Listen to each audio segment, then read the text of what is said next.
इस पे डालिए, ठीक है, ये दिख रहा है।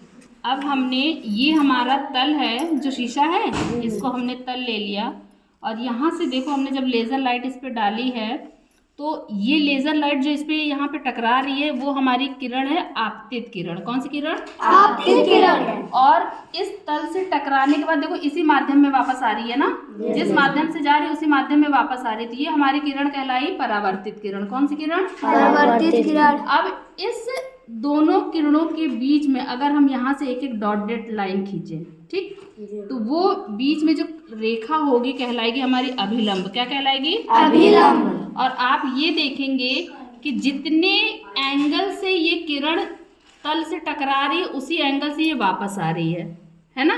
यानी इसके बीच में जब हम अभिलंब डालेंगे तो आपतित किरण और अभिलंब के बीच में जो हमारा कोण बनेगा वो, और अभिलंब और परावर्तित किरण के बीच में जो कोण बनेगा वो दोनों हमारा बराबर होगा।